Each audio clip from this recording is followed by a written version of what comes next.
Behind the vermilion walls of the Forbidden City, walls that glowed like fire beneath the setting sun, there lived a silence more powerful than any army. It was not the silence of peace, but of suffering. A silence so deep that no scream could rise above it, no prayer could pierce it. And at the center of that silence stood young girls, girls who were not chosen, but harvested. These girls came from every province of China. Some were poor, some were beautiful, all were taken. Brought into the inner palace like offerings, they stepped into a world that glittered with gold but stank of fear. They didn't enter a harem, they entered a factory where the currency was not love or affection, but fertility. Here emperors did not take lovers. They bred concubines like cattle, summoned on schedule, used in silence, and discarded without name. Behind closed doors there was no affection, only forced conception, state-sanctioned rape, and pregnancies managed like imperial strategy. If a girl bore a son, she might survive. If she bore a daughter or nothing, she might disappear. This was a world of infanticide, forced abortions, medical torture, and psychological erasure. It was a prison built of embroidered silk, perfumed air, and unbearable silence. And through it all, one question lingers like the scent of blood beneath the incense. What happened behind the locked doors of these gilded palaces, where no scream was ever heard, yet thousands of women vanished from history? Who built this system, and why did no one dare to stop it? The machinery of dynasty and control. To understand the horror inside the Forbidden City, we must first understand what gave it purpose. For centuries, Chinese emperors were seen not as men, but as gods. The Son of Heaven ruled by divine right, and that right was passed not through law or will, but through blood. A dynasty's survival depended on heirs, and heirs came from one place only: the bodies of women trapped behind palace walls. The Haogong, the inner palace, was more than a harem. It was a machine, a cold, clinical system designed to collect, confine, and control women for the sole purpose of producing imperial sons. The emperor didn't just need one heir, he needed dozens. A surplus of sons meant security, each one a backup in case of war, illness, or rebellion, each a symbol of heaven's continued favor.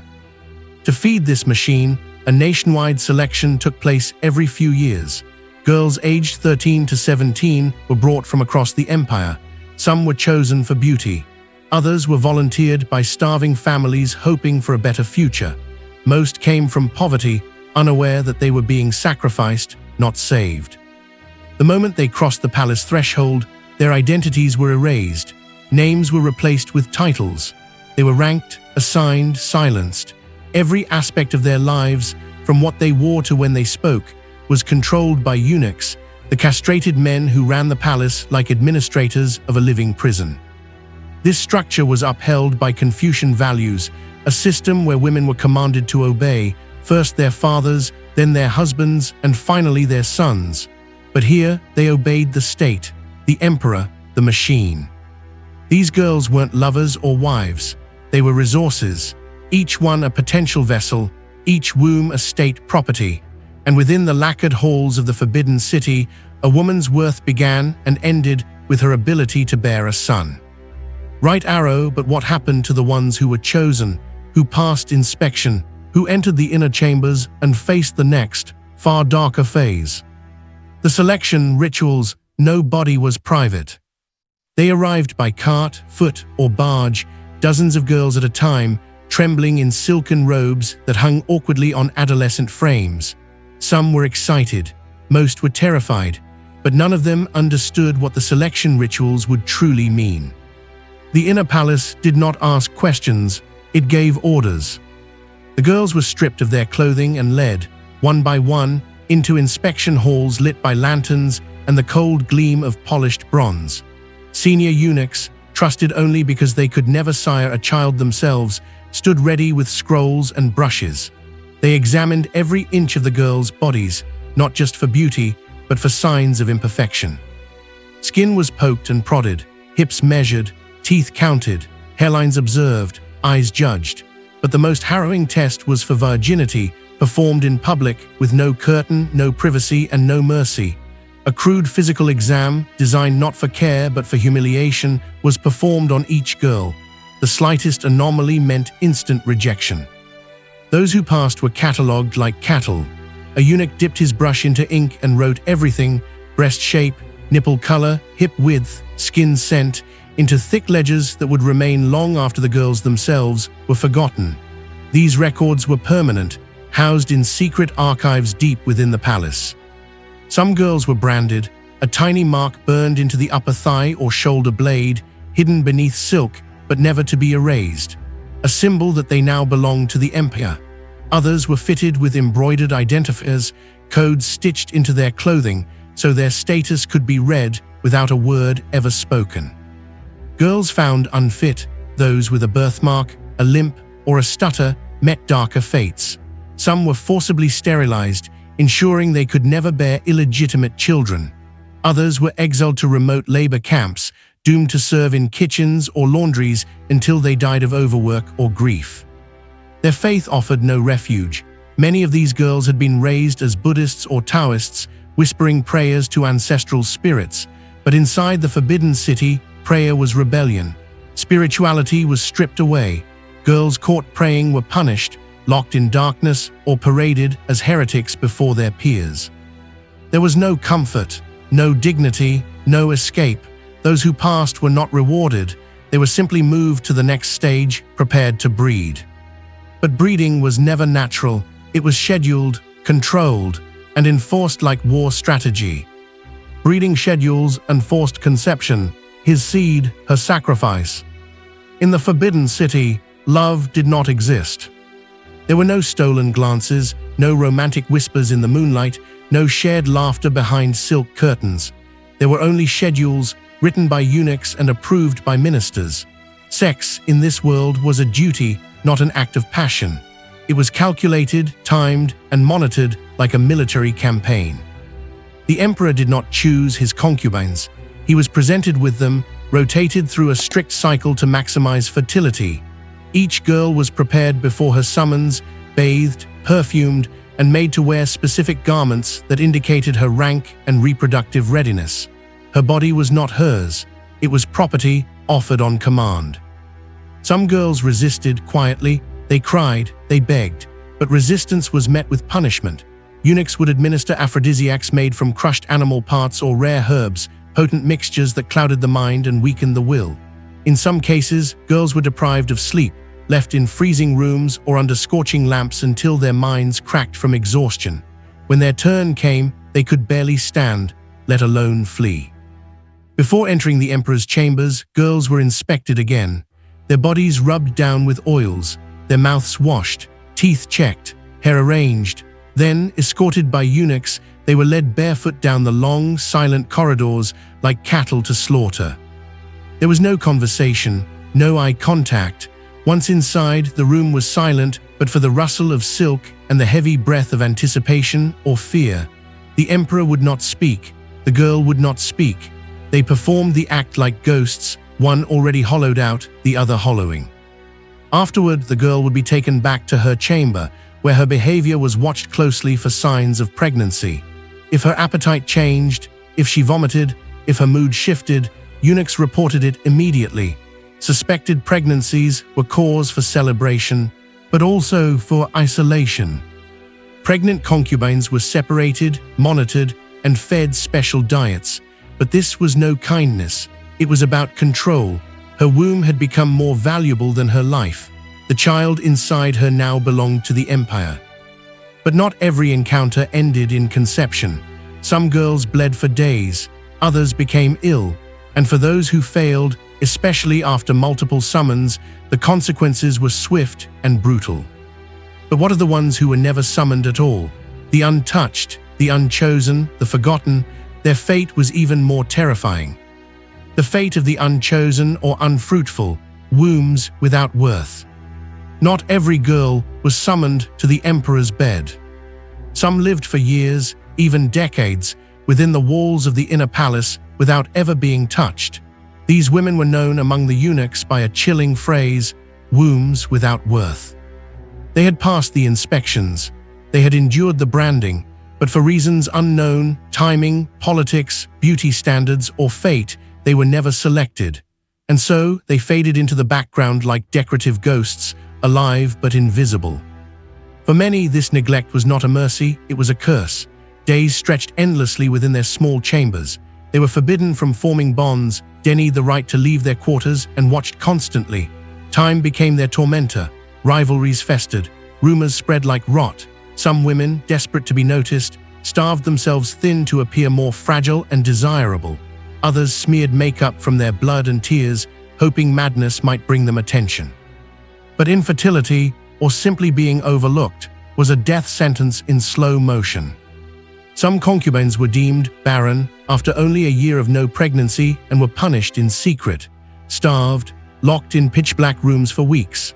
Some were beaten, others simply vanished, sent to distant monasteries or underground exile houses, their names stricken from the palace registry.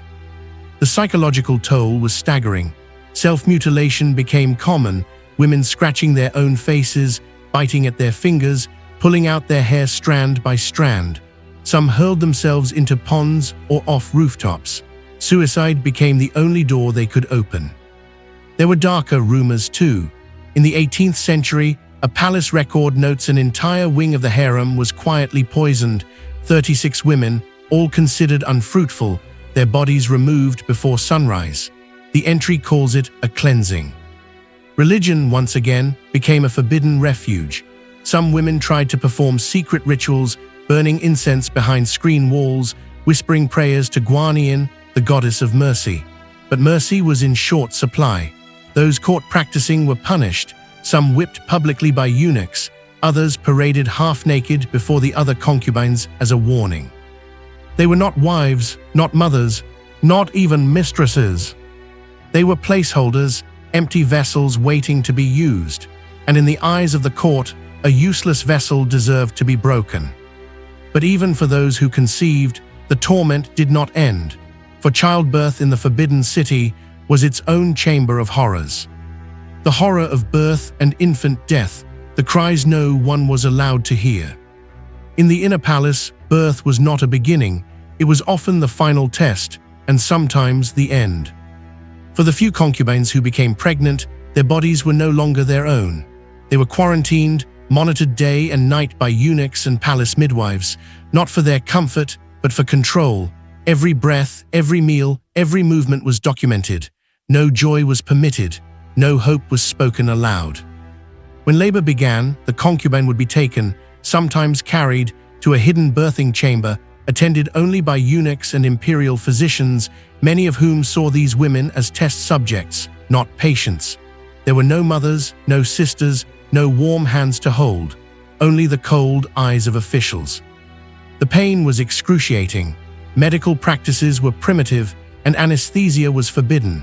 Many women, weakened from malnutrition or previous abuse, died in childbirth, bleeding out on lacquered floors as incense was burned not for their soul, but to mask the smell of blood. And then came the cruelest moment of all. If the baby was a boy, he was immediately taken from the mother's arms, if she even survived to hold him. He would be raised by higher-ranking consorts or palace nannies, never to see the woman who birthed him. The concubine might receive a promotion, better food, perhaps a gilded robe, but she would never raise her son. He belonged to the state. If the baby was a girl, the story often ended in silence. Records refer to these moments in chilling terms: purification, quieting, removal. These were code words for infanticide. Some infants were smothered, others were drowned in porcelain basins. Occasionally, a girl would be sent away to a temple or peasant family, but most never left the chamber alive. Their deaths were unrecorded, their names never written. These choices were not made by cruel individuals. They were policy. An emperor's resources could not be wasted on daughters. A girl could not inherit. A girl could not rule. A girl was a burden. Concubines who gave birth to daughters were quietly punished, demoted, isolated, sometimes even sterilized to prevent further waste. And yet, those who bore sons paid a price as well. Postpartum infection, untreated injuries, and psychological collapse were common. Some went mad. Others disappeared soon after their child was born, replaced by the next in line. Within the Forbidden City, life itself became a transaction.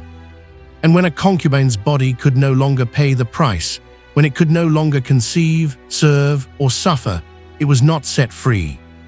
Right arrow, it was repurposed for something darker still, for pain disguised as medicine, for silence disguised as science.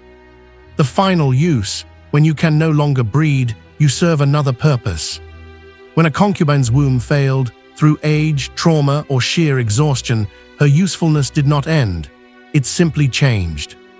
The Forbidden City did not waste, not food, not servants, and certainly not the broken bodies it had spent years molding. Women who could no longer conceive were often handed over to imperial physicians, not for care, but for experimentation. Records from the Qing dynasty reveal that these women became subjects of early gynecological procedures, primitive surgeries performed without anesthesia or antiseptic understanding. Some were cut open to examine womb alignment. Others were subjected to forced dilation, injections of strange tonics, or had their reproductive organs manually manipulated by officials seeking to understand why the imperial seed failed. These weren't doctors in the modern sense. They were court-sanctioned torturers in silk robes, hiding under the veil of research. And the women, silent, shamed, and stripped of all status, had no right to refuse.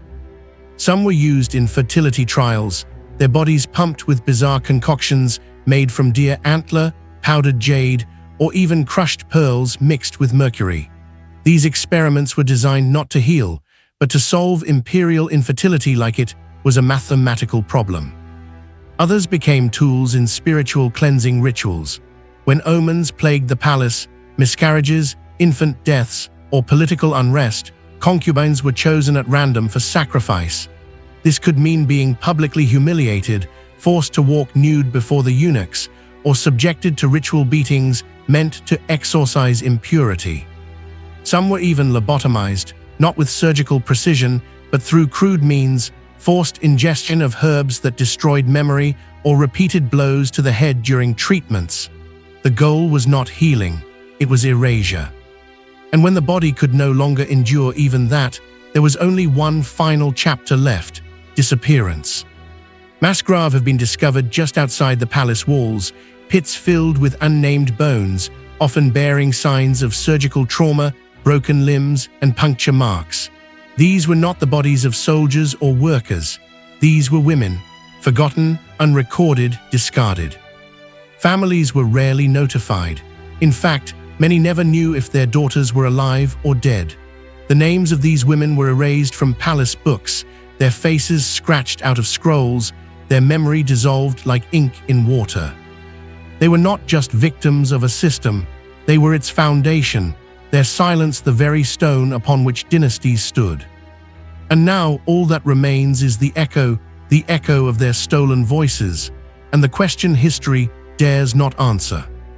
Echoes of the silenced. The Forbidden City still stands, its crimson walls unmarred, its golden roofs gleaming beneath the sun.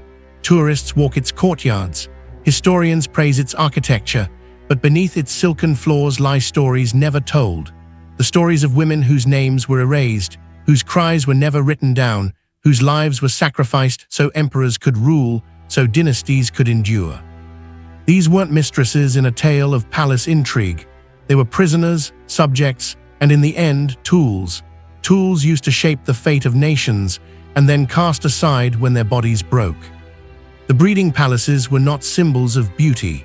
They were monuments to institutionalized rape, medical torture, and spiritual annihilation, sanctioned by law, normalized by culture, and forgotten by time. And so we must ask, if history remembers only the emperors and their sons, who speaks for the women whose bodies built empires,